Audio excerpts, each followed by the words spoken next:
Sziasztok gyerekek! Biztos ismeritek a Monopoly nevű játékot, ha nem, akkor négyen játsszák, vagy akár többen is.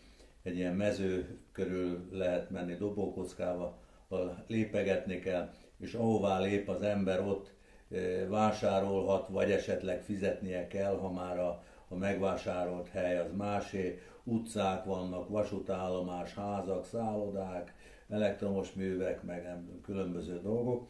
És ugye nagyon észnél kell lenni, mert a cél az, hogy vagyonos legyen az ember, és a végén az övé legyen minden, és kiszorítsa a többit.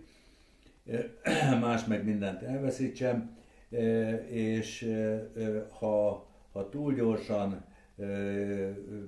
gyarapítja az ember a vagyonát, és kevés a készpénz, akkor ha fizetni valója van, akkor sokat veszíthet, akár csődbe is mehet.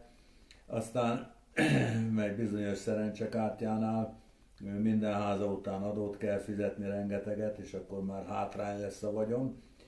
És ha pedig óvatos és több készpénzt tart és kevés az ingatlanja, akkor meg nem gazdagodik és relatív ugye szegényedik a többihez képest.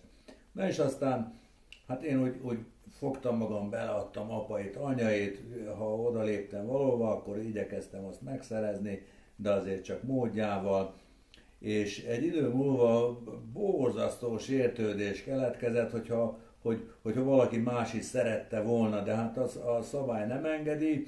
Én léptem oda először, gondoltam, megvettem, és hát aztán egy idő múlva olyan kellemetlen volt a társaságban ennek a játéknak a légköre, hogy hát mondom, jó, akkor úgy csinálok, mint hogyha ügyetlen lennék, vagy mit tudom, nem tudnék játszani, és akkor hagytam, hogy szépen veszítsek, nem mozdultam rá a lehetőségekre, és a végén sikerült is kiesnem, és más megnyerte a partit.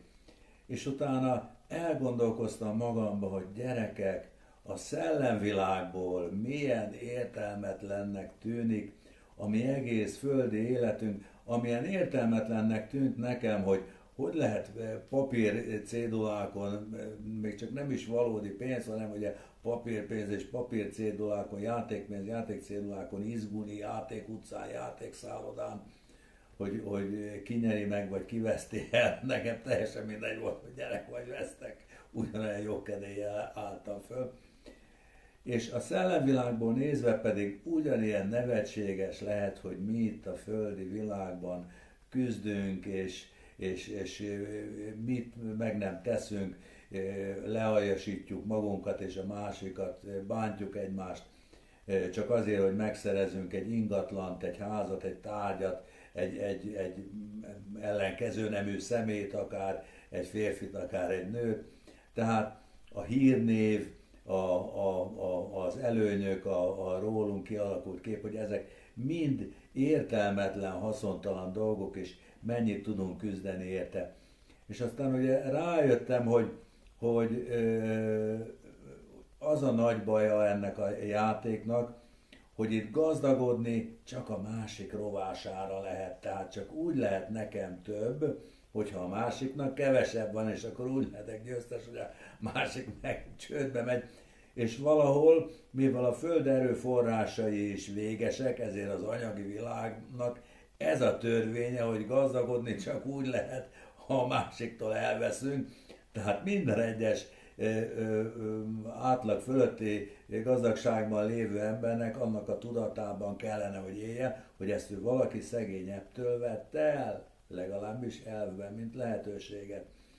És ezért csodálatos Jézus tanítása, hogy mennyei kincseket gyűjtsünk, melyeket rozsda nem var, szó nem rágja, tolvaj nem lopja el, és ráadásul az a csodálatos lehetőség társul hozzá, hogy a mennyei kincsekből korlátlan mértékben lehet gazdagodni, és nem másnak a kárára. Gyerekek, ez soha vissza nem térő alkalom, ezt nem szabad kihagyni. Hello, sziasztok!